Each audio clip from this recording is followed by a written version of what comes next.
Heel misschien had de koningin toch wel een punt toen ze wat negatieve klanken liet horen over internet. Want er zijn de laatste tijd voorbeelden van negatieve gevolgen van internetgebruik. Of dat nou is dat je foto's worden gestolen die op Facebook of op Hive staan. Of dat de advertenties worden verkocht bij je e-mailberichten waarvan je eigenlijk helemaal niet wil dat iemand de inhoud kent. Zoals Google wil gaan doen.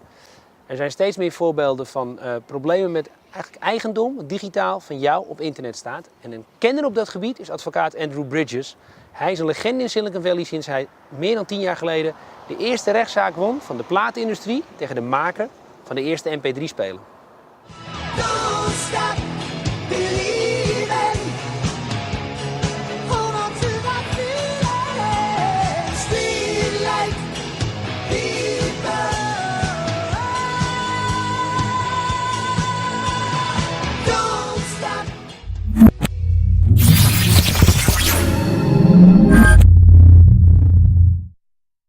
You're the person that killed the music industry. Oh, of course. Of course. And do you take full credit for that? Absolutely. Absolutely. Because nobody's making records anymore. It's dead. Nobody's making music anymore. We're just singing whatever was created back in the 70s and 80s. But you defended the maker of the first MP3 player. That's right. Against the recording industry. That's right. And what was that case? The case involved the Diamond Rio MP3 player. If you would have been hired by any chance by the recording industry, would you have advised to go after the users or go after the maker of the device that allows the transferring of music? I would have recommended going after the users, but in a very, very targeted fashion with the strongest arguments. What happened later when the recording industry started suing users is they were using a variety of arguments, some of which were very, very weak. The recording industry said, if MP3 players come on the market, people will stop making music because they won't make money anymore on it, and there will be no more music, the available titles will shrink. That was the arguments that they said publicly, not in court, but in PR people. But if you look at the number of times people have come along and bought music companies since then, there has not been a shortage of companies willing to invest in buying record labels. And so there's been a perceived value to record companies since then. Mm-hmm. Now, it's clear that they have probably not optimized their business model, but that's a choice for them to make. To a certain extent, we have seen with Apple particularly, the creation of a new model that arose because the recording industries could not do it themselves. And now I believe they're upset at how much money Apple is making off iTunes and collaterally off the iPod and the iPhone. But I think they had every opportunity over the years to discern new models. But I think the recording industry is characterized by fear of the new, which has impeded them. Everybody's afraid of making a mistake. Yeah, of course. And it's hard to take risks when you're afraid of making mistakes. And it did take the taking of risks to try to But if you're a record company executive, I think they're thinking, well, I'm not going to get fired if I don't do anything. I'm going to get fired if I do something wrong. So I'm just going to sit here. If the other guys don't move, I'm not going to move. And then we all, it's like keep playing the violin while the Titanic goes down. I think that's right. I think that everybody's afraid of being a chump, of being taken, of being outmaneuvered. By the smart guys from Silicon Valley. It's pretty much an LA versus San Francisco rivalry, also in culture and in I don't know how it really is, but it seems to be something almost on a personal level. I think that's true. I think that Silicon Valley and Hollywood actually have many traits in common. Huge egos? Huge egos. Not us, of course. No, never. Network culture, in that a lot of deals get done based on whom you know. Yeah. But there is one big difference. I think that Silicon Valley tolerates failure much more than Hollywood does. Oh, yes. And there's a lot of much guys more here on their second, third, fourth startup and keep coming back and go for it. That's right. And I think that there is much more fear of failure in Hollywood. In Hollywood, it's usually you're as good as your last movie or your last album sales. That's not right. What it was like artistically, but how much it sold. Here in Silicon Valley, they just look at the potential that you have to generate cash in your next company. That's right. It seems to be, at least. That's Maybe right. I'm painting, as a European, a much too rosy picture, but that's how it comes across, at least, when you're up and down the valley. There's a lot I think that's right. positive optimism here. And there's a lot of belief that if somebody had a good product idea or a good technology or a good team, and that last company didn't work out, one assumes that the management of that company learned from the mistakes and will not repeat the mistakes in the next deal or the next company. So in the music industry, do you think there's a model that could work for the artists, the record companies, and the end users?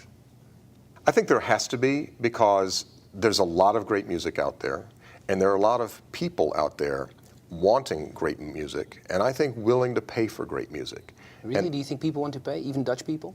I think everybody wants to pay. I think right now many people are paying at least $30 a month for their music. How do you get to $30 a month per music? Because I think if you take the cost of an iPod divided by the number of months somebody is likely to own an iPod, it might end up around $30. People over time have often paid for music when they had a free option. So it is possible to compete with free, because the record labels, when getting people to move from vinyl to CDs, sold the same music to people who already had it for free because it was already in their record library. There has been a history of paying for what people could get. So what for could free. that experience be then? An experience where people pay more for a new experience based on the same music, or I don't really see a model. Well, they will pay for the discovery of music. They will pay to learn about music that they haven't heard about before. They will pay for enhanced convenience. It's like people pay for pay-per-view TV. So you mean a service like perhaps Last.fm or those kind of sites? That's that people will possible. pay for. I believe people will pay. People will pay for convenience and choice and control.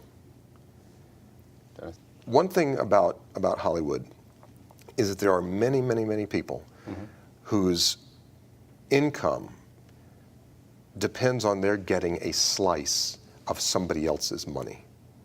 And there are agents and managers and collectors and the like. And there are many, many people who just have to control some doorway or some gateway. And they make money by opening or closing the gate for different interests, for different stakeholders. And the analogy I like to give is I've driven across Arizona, which is a desert state, and there are dirt roads across Arizona. And it's given me the following image in my mind, that I imagine that I'm crossing Arizona on a dirt road that has never been improved. And I drive up along this road, and all of a sudden I see a toll booth with a toll collector sitting inside, who says, the toll for the road for the next 10 miles is $5. And I look ahead on the road and I say, it's just dirt. Nobody's built this road. Nobody's improved it. Nobody is maintaining it. Why is there a toll on this dirt road? And the toll collector answers, well, how else will we pay the toll collectors if we don't collect a toll? To a certain extent, that explains a little bit how Hollywood operates. So what do you think the future will look like with digital devices and availability of content? If the attitude is a positive one, seeing this as an opportunity and not as a threat, I think that the copyright holders will always end up making more money. But if they treat it all as a threat, and if they treat consumers who are exploiting these wonderful new technologies as evil, or as threats, or as the enemy, then that severely impairs the relationship that copyright holders will have with consumers. And it becomes no wonder that consumers want to poke a stick in the eye of the copyright holders by saying, you have treated me as the enemy, I know how to respond in kind. But I think that change is constant. And I think if you look, for example, right now at NBC Universal, the NBC broadcast television network is struggling. What is the value of that company? The value is in the cable television channels. And so it's not a mystery that things evolve. And it's not that YouTube killed broadcast television. If anything, it's cable television may have killed broadcast television. I heard a phrase recently that sounds bizarre, but actually, I think, adequately describes old-fashioned broadcast television, which is calling it appointment television. That if you wanted to see a certain television show in the old model, you had to make an appointment. You had, it was going to be at 8 p.m. on a Thursday, and you had to mark your calendar for 8 p.m. on a Thursday to make sure to go watch the show, because if you weren't free then, you missed it. Then the final question I have is, what about privacy? Facebook has changed its privacy policy recently, and it pretty much boils down to anything you put up on Facebook, we can advertise around. It's a very interesting question as to who owns what information. Who owns the photos of your vacation that you upload on Facebook? Right. And if it's a trip to Spain and they advertise around it with trips to Spain. That's right. I mean, at one level, the consumers who upload material, according to Facebook, own their own information. But if a Facebook rival were to try to copy the information from Facebook, Facebook would claim ownership of that information very, very definitely, because Facebook does not want rivals coming and pulling data off the Facebook pages. Yeah. So I think the question of who really owns the material is a complex one. And the question is, does ownership really mean anything more in that context? Should we be worried that Facebook or any other social network, Twitter, knows too much from us and exploits our personal lives? Well, I think that's right. I think we should be worried, but I think that the option is not to participate. Just as I should be worried that somebody at Safeway grocery store may know what vitamin supplements I buy, or whether I'm buying condoms, or whether I'm buying adult incontinence diapers. But if I want the discount on the shelf price by using my store card, Or just giving your zip code and house number. Safeway can know everything that I buy, and somebody at Safeway may know that.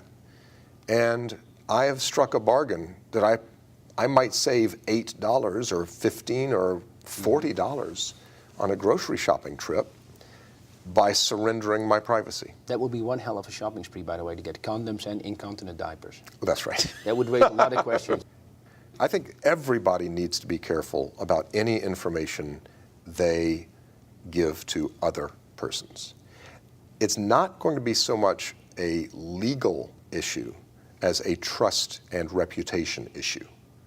There are some things that you might say about yourself to some friends and not others, because some friends you trust with your private information and other friends you don't trust. And I think it's important that when one is dealing with a company like Google versus Yahoo versus Microsoft in terms of what search engines know about you, you may prefer to use one search engine over another because of how they handle your information. And so part of their reputation will depend on what trust you place in them. The same thing would be true of Facebook or MySpace, just as it would be true of one friend in your neighborhood and another friend in your neighborhood. So a lot of these issues boil down to reputation, trust, and in a commercial context, those feed into brand reputation. What does Google stand for? What does Yahoo stand for? What does Facebook stand for? And So you're thinking consumers should make a conscious choice every time which search engine they use? I think if they believe that there are meaningful differences in their practices, absolutely. And do you think there are? I think that there have been, from time to time, different policies announced by the search engines about how they handle data.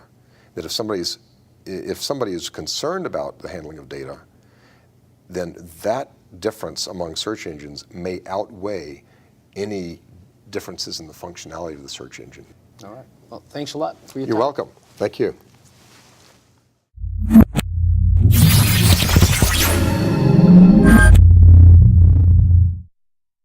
I think it's best for everybody when litigation does not happen. When does a lawyer say it's best when litigation does not happen? Are you on crack or something? Oh, I can say that in all honesty. It's just that I make money when clients don't listen to me. So my job is to give great advice that clients ignore, and that's when I make my money. Don't stop believing.